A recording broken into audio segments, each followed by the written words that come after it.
کیا مذاکرات کی آڑ میں پی ٹی آئی نئی تخریب کاری کی تیاری میں مصروف؟ پی ٹی آئی حکومت کا خاتمہ نہ ہوتا تو اپنی موت آپ مر جاتی۔ ہنگامہ خیز کالم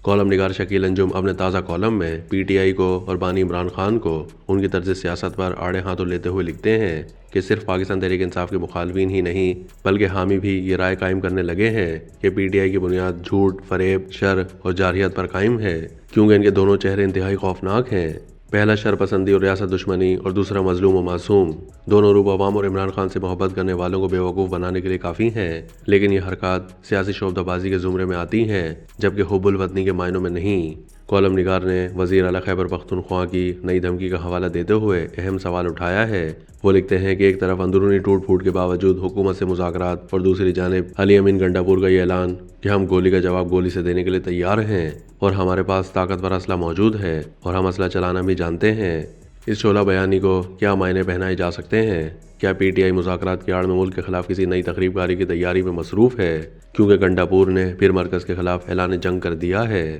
شکیل انجم کے بقول کہا جاتا ہے کہ عمران خان حکومت یہ سنجیدہ سیاست کرنے نہیں آئے بلکہ پاکستان کے خلاف بیرونی طاقتوں کے ایجنڈے کی تکمیل کے لیے اس وقت میدان میں اتارے گئے ہیں۔ جب پاکستان کو توڑنے کی خواہش رکھنے والی طاقتوں کو معلوم ہو گیا ہے کہ پاکستان کی جغرافیائی اور نظریاتی اساس مضبوط ہونے کی وجہ سے یہ ملک ناقابل تسخیر ہے، تو انہوں نے عمران خان کی صورت میں ملک کے اندر سے ہی اپنا ہم خیال، جس میں ان کا پاکستان دشمن ایجنڈا مکمل کرنے کی اہلیت موجود تھی، پاکستان میں منافرت، سول نافرمانی، بغاوت، معاشرے خصوصاً نوجوان نسل کو گمراہی کے راستے پر ڈال کر اور اداروں کی تقسیم کے ذریعے ملک کے ٹکڑے ٹکڑے کرنے کے لیے پاکستان میں پلانٹ کر دیا۔ کالم نگار آگے لکھتے ہیں کہ 9 مئی کے بلوے اور بغاوت کے بعد پی ٹی آئی کی قیادت نے اپنے سوشل میڈیا بریگیڈ کے ذریعے یہ اشتعال انگیز الزام عائد کیا ہے کہ پی ٹی آئی کی گرفتار خواتین پر جیل میں جنسی تشدد کیا گیا، لیکن یہ سازش اس وقت دم توڑ گئی جب گرفتار ہونے والی پارٹی کی ہر خاتون نے اس الزام کی تصدیق کرنے سے انکار کر دیا۔ اس کے چند مہینے کے بعد نوجوان نسل میں اشتعال پیدا کرنے کے لیے حکومت کے خلاف بنگلہ دیش طرز کے پرتشدد مظاہرے کرانے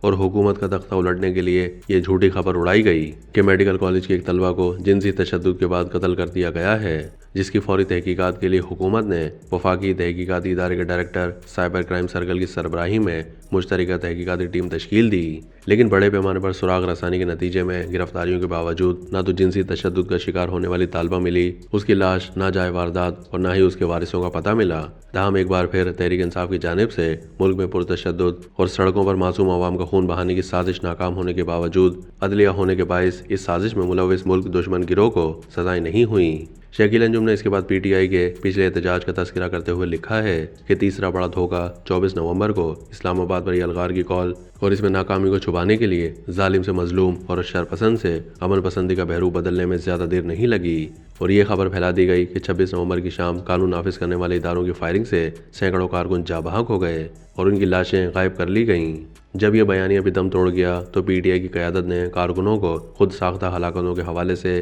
پارلیمنٹ کے فورم پر یہ شوشہ چھوڑ دیا کہ حکومت کو اس واقعے پر معافی مانگنی چاہیے، لیکن پی ٹی آئی جھوٹے بیانیوں کے ذریعے عوام کو گمراہ کر کے سیاست میں زندہ رہنا چاہتی ہے، لیکن اپنی مظلومیت کا شور مچانے والی پی ٹی آئی اپنی دہشت گرد وارداتوں اور شر پسندانہ مزاج پر توجہ دینے کے بجائے خود کو مظلوم اور معصوم ثابت کرنے کے لیے جھوٹے بیانیوں کا سہارا لیتے ہیں اور یہ طرز سیاست ان کے منشور کا حصہ بن چکا ہے۔ کیا انہیں 24 سے 26 نومبر کی اسلام آباد پر مسلح اور منظم حملے کے دوران ہونے والی دہشت گردی یاد نہیں، جب پی ٹی آئی کے شر پسند عناصر کی جارحیت سے اسلام آباد غزہ کا منظر پیش کر رہا تھا اور غیر ملکی ایجنڈے کی تکمیل ہو رہی تھی؟ کالم نگار کے بقول یہ پہلا موقع نہیں تھا جب عمران خان نے اس وقت ملک کی سلامتی کو خطرے میں نہ ڈالا ہو، بلکہ پچھلے 10 سالوں کے دوران ملک کی سلامتی پر کئی بار ایسے نازک مواقع پر حملہ آور ہوئے جب ملک اپنی بقا کی جنگ لڑ رہا تھا۔ ایک وقت ایسا بھی آیا جب عوام عمران خان کے اصل چہرے سے آشنا ہو چکے تھے، لیکن بڑے انتظامی حادثے سے بچنے کے لیے اگر 2022 میں تحریک عدم اعتماد کے ذریعے پی ٹی آئی کی حکومت کا خاتمہ نہ ہوتا